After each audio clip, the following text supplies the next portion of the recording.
This is Twitterverse, a show about tweets and the writers who send them, love them, regret them, and dissect them. And I'm your host, Gabe Hudson. Each week I pull 4 tweets from one of my favorite writers on Twitter, and then we talk about them. Because here on the show, we believe tweets are little works of art that offer a window into a writer's soul. Not only are Black people like the future, we think in the future tense. So when so much of your collective identity is tied to a moment of global trauma, as the global slave trade is, we think about the future.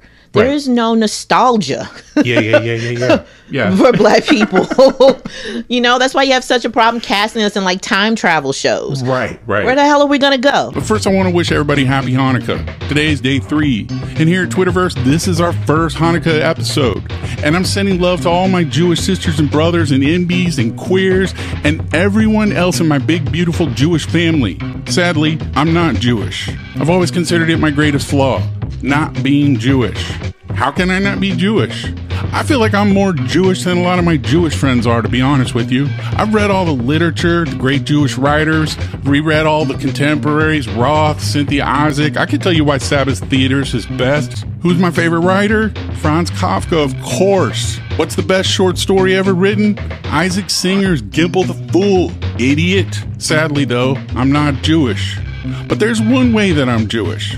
If you're an anti-Semite, then I'm Jewish. If you're an anti-Semite, then I'm the biggest Jew you'll ever meet. Anyway, happy Hanukkah. One of my real, trauma-rama moments from middle school was the fact that the dentist put this palate expander in the night before we were supposed to give speeches for student body president, but the palate expander gave you this terrible kind of lisp.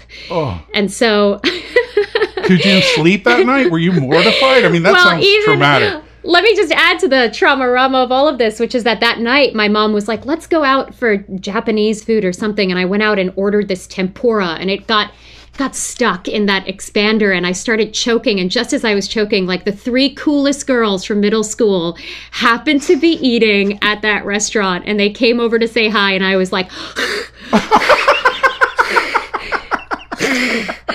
just like a cat trying to cough up a hairball. I want to wish all of you a happy new year, and I'm sending love to you all.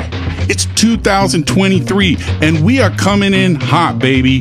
My only New Year's resolution is I'm going to try to not totally ruin my life, and I'm wishing the same for you. Be careful out there, people. It is shockingly easy to ruin your life. But a couple days into the new year, and knock on wood, so far so good. I have not yet ruined my life. Judge greets us and pulls down the screen at the front of the room, and this video of President Obama comes on, and he says, "Hello, fellow Americans." And I don't even hear the rest of what he says. Right. Because I'm stuck at the word fellow Americans. Yeah.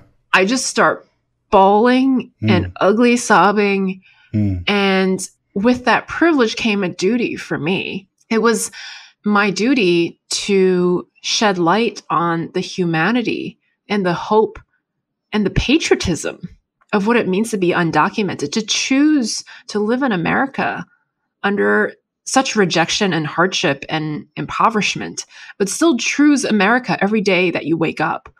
It requires so much love for this country that I think people do not understand or see. So this next tweet from Elizabeth McCracken is about Barton Springs, the natural spring swimming hole in Austin, Texas, where I grew up. So Elizabeth McCracken has forged a kind of iconic tweet genre, which she refers to as Barton Springs updates, because she goes swimming there every morning, early in the morning. December 10th, 2021, Elizabeth McCracken tweeted, "Early morning Barton Springs swim report. Falling leaves on the pool surface make small, dark, dense bodies that bite and disperse as I swim through them. As we all know, all water is haunted."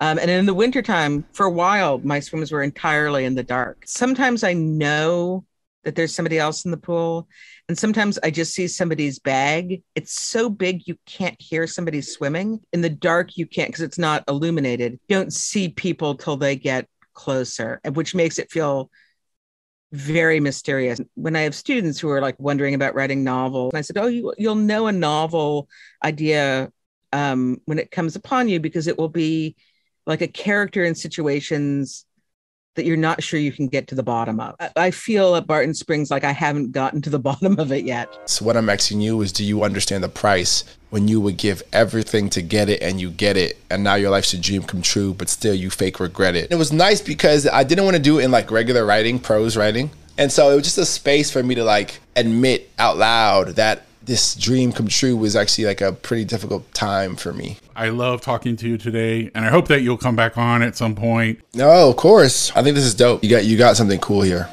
Anyway, it's 2023. Let's do this with a little hope, with laughter and tears, and with full hearts.